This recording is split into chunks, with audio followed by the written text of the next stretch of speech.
Hello, people. I finished a book, The Butcher's Tale. And this is what I wanted to do. I wanted to get back to finishing these books on the weekend instead of finishing them on a Monday or Tuesday and then waiting 5 days before I do the video.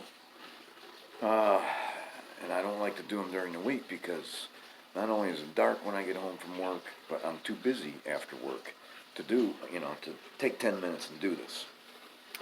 So this was kind of a short book. It was a very good book. I got this at Books A Million, which is the Florida bookstore. And if you're careful at Books A Million, you can find used books. I think I only paid $8 or something for this book. This is a case study of murder and anti-Semitism in a German town. The German town was named Konitz, and it was in Prussia, which no longer exists. It was part of the German Empire then, but it is now Poland. And it was a really bizarre murder. The young kid, he was 18 years old, he was murdered, cut up in pieces and wrapped in butcher's paper and tied with string. And they found all the pieces in all these different spots, and right away the townspeople blamed it on Jewish ritual murder, where they drain the blood from a corpse and use it to bake matzo, and apparently, well, not apparently, this was a thing all through medieval Europe, Russia, all over the fucking place. They just blamed the Jews for things, and sometimes they would riot, and sometimes they would burn the Jewish area and murder people, and the poor Jewish people had to keep moving around, and they were only in Germany because things had got so bad in Russia, and I don't know, it's fucking crazy, and the blaming the Jews for these things became a regular ritual, and they made postcards and everything. At one point, and I think I even marked that spot, at one point they kind of compare it to lynchings in the United States.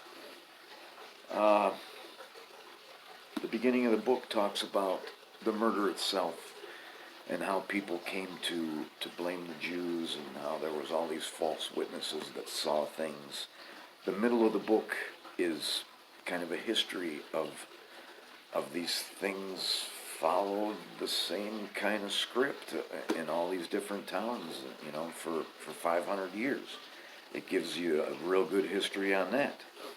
The end of the book, they never did find out who murdered this guy. The end of the book goes through some of the people that probably should have been suspects if they hadn't have wasted all their time going after this guy Louis, who was a Jewish butcher. Let's get into the notes here. This book was published in 2002.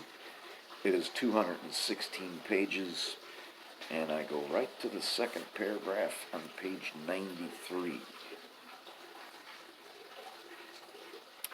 A really short book, 216 pages. The idea that Jews murdered Christians soon found its way into the Christian faith. The early tales of ritual murder were not isolated alcoves beneath an otherwise glorious cathedral. Rather, these tales and tales like them about other groups provided a firm foundation for a newly constructed persecuting society, begun in 1096 with the First Crusade, which unleashed a destructive fury against the Jewish communities along the Rhine. In the course of the 12th century, this emerging persecuting society also erected walls of intolerance against heretics, lepers, and homosexuals. Buttressed by the stiff legalism of the Fourth Lateran Council in 1215, the new persecutions culminated in the Inquisition, entrusted in 1232 to the Dominican friars. Like I say, it followed this recipe, it followed this script. And a lot of these massacres and riots happened after the Holy Week, when people sometimes went to plays uh, about, the torture of Jesus Christ, and that kind of whipped them up, and then they would go out and kill some Jews. And when my mind made that connection, I couldn't help but think of this idiot who the guy that played Mad Max. I can't think of his name right now. He did this film, The Passion of Christ, and of course we all recall his phone calls that were taped when he went on a drunken Jewish rant. Maybe subconsciously he was trying to whip up the same thing. I don't know. But I picked that paragraph because it gave kind of a synopsis of what was going on at this time. Sometimes when I'm reading books, I run into words that I will take the time to stop and Google, and this one is Kraut Junker.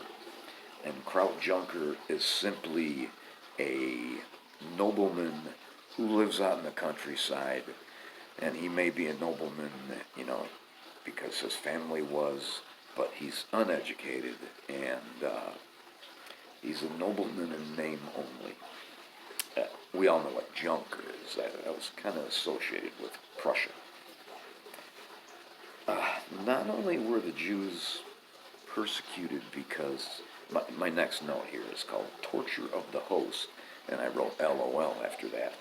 That's one of the things that I keep going back to, this transubstantiation. The Pope, one of the popes declared that the host, the communion wafer and the wine, through this thing called transubstantiation, actually was the flesh of Christ and the blood of Christ. And so they persecuted Jews not only for ritually murdering Christians, but somehow the Jews would get a hold of these hosts and poke them with knives, and so that they were actually not just torturing a piece of bread, but they were torturing the body of Christ. Hep, hep. There was hep, hep riots. And hep, hep, the young kids would march through the street saying hep, hep. And it was kind of a code word for let's beat the Jews to death. Let's pick up rocks and break their windows. And of course I had to Google that. And hep, hep, nobody really knows exactly why people said hep, hep. It is a traditional vocalization of German shepherds, like when they're rounding up their sheep, they say hep, hep. And it also is this Latin phrase, Jerusalem is lost, and they think it may have something to do with that. And oddly enough, when I Googled hep, hep, you go to the little space that says further reading, and further reading sent me back to this book. So that was kind of a circular thing there. The Jewish emancipation, eventually in all these countries, France, the German Empire, Austria, Jews were able to become citizens, to run for public office, to vote. That was the emancipation. And it didn't happen right away.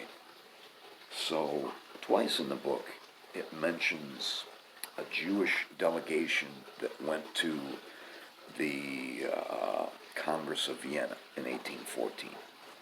And I've read a huge book about the Congress of Vienna. I even let my wife read it, even though she's not really interested in the same things I am. I thought she would enjoy that book because of all the pomp and ceremony. They did nothing but party and feast and go on these elaborate sleigh rides and have carousel and everything at this Congress of Vienna. They just fucking partied for a year. But apparently there was this Jewish delegation. I don't remember reading about it. I asked my wife if she remembered it, and she said no also. So why would they mention that? I don't know. Bottom of 140, top of 141. Much less reading here for this video. At first sight, it seems remarkable that girls who lived in such close proximity to Jewish families should be the ones who accused the Jews they knew of something as fantastic as ritual murder. The book goes into great detail about the psychology behind accusing somebody of things like this. Physical proximity, however, does not imply emotional intimacy or even trust. Moreover, towards the end of the 19th century, domestic servants increasingly existed on the margins of the middle-class family. They no longer dined with the family and often lived in a tiny room of their own, usually set off from the kitchen. Within the household, the whole weight of manual labor fell on their shoulders, and the status of middle-class women rested on the fact that she did not perform household work. The relationship, then, between a female servant and her employee was marked not only by proximity, but also by an extreme imbalance of power. So when you have this imbalance of power, you can restore your power a little bit by accusing them of murder. Denunciations reversed this imbalance, often with disastrous results for the Jewish middle-class family. This was obviously so for Adolf Louis, he was the guy that got blamed for this, who was denounced by women who performed domestic work in his own house. A similar fate befell Moritz Zander in Konitz and Max Grossman in Butau.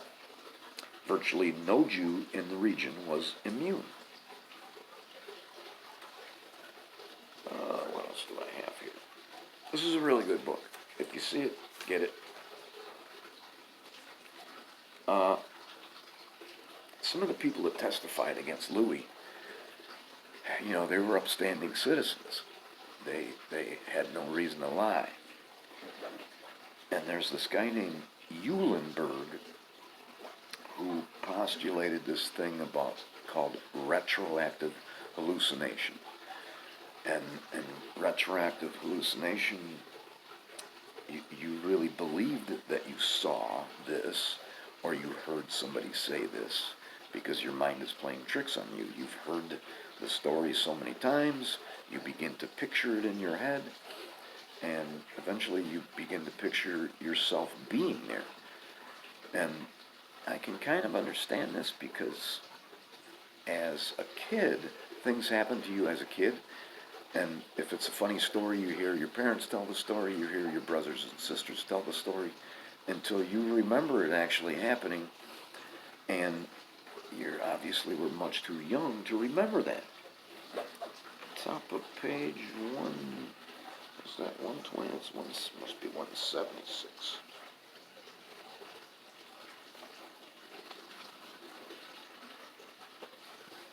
This is it. In the Konitz riots, lynching was another threat, freighted with meaning and horrific associations. Baron von Ziedlitz ceaselessly worried that the crowd, armed with sticks and clubs, would drag Adolf Louis from his bed in order to satisfy its lust for lynch justice. He had also heard that on May 28th, the crowd intended to liberate Hoffman. Hoffman was a Christian butcher who they interrogated and arrested. They never charged him with it, but Hoffman actually may have done it. And as Zielitz wrote, no one doubts that lynch justice against the Louis family would have followed. Although we primarily associate lynch justice with the postbellum American South, German crowds nearly lynched a number of people during the Revolution of 1848 and intermittently in the wake of ordinary crimes thereafter. Admittedly, these instances bore none of the harrowing features of racially motivated torture, mutilation, and cruelty endemic to Euro-American lynching of African Americans. In Germany, the ritual did not culminate, as it did in roughly 5,000 cases in the United States, between the end of the American Civil War and 1968, in actual human sacrifice. And we already talked about finishing on the weekend. I have done my video, and I'm reading another book right now, and wait till you see what it is. It's very non-typical. Thanks for watching.